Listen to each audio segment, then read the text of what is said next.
Hi, this is Ed Baig with USA Today. So the question I'm getting a lot is not, do I buy a new iPhone? It's which large display iPhone to buy. We have this 4.7-inch iPhone 6 or the 5.5-inch iPhone 6 Plus. Now the latter here joins the so-called phablet category that's popularized by Samsung Galaxy Notes and are so named because these are kind of like small tablets and supersized phones in one. Now my own preference is to go with the 6 Plus because I like the extra battery life you get with it compared to the 6, although both new iPhones, according to Apple, boast better battery life compared to older models, and that indeed seems to be the case based on the time that I've had using these devices.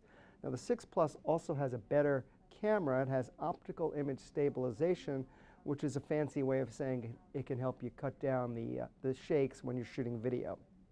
Now, of course, with both new displays, you get more information on the screen than with the older models, but even more so naturally with the 6 Plus. And as you might imagine, though, the newest of the iPhones is not for everyone. One-handed use is more of a challenge, though Apple's trying to help you out here in a couple of ways. One is with a new gesture they call reachability, which, as the name suggests, helps you reach for stuff on the top of the display. You kind of gently tap the home button a couple of times and the top portion of the screen moves down towards your thumb so you can reach items that had been harder to get to.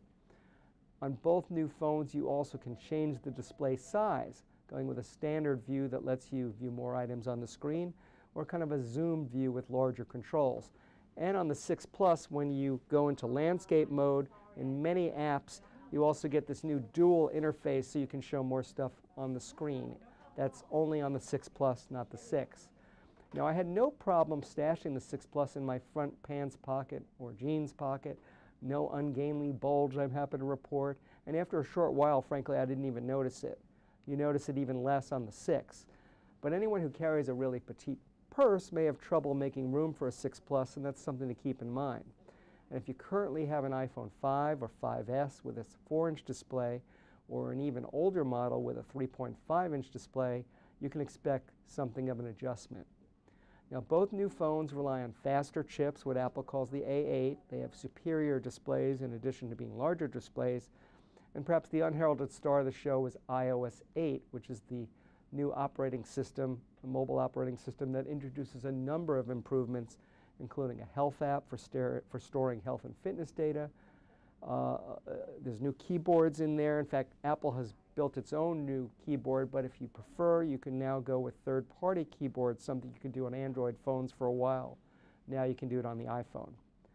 The other new thing here is called Apple Pay. It's a way to pay for stuff at retail or online in some cases, but at retail just by holding the phone near a compatible terminal, what they call a contactless terminal in the store.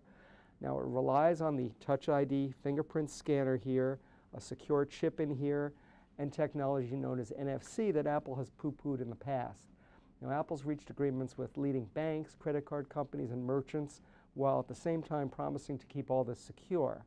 Now I was able to demo Apple Pay, but it's not coming until October. And while this could be the catalyst required to usher in a new era of mobile payments, we will just have to see how it plays out. In the meantime, the two new iPhones are a big deal, emphasis on big. And those of us who've been waiting a while for a larger screen iPhone have to wait no longer.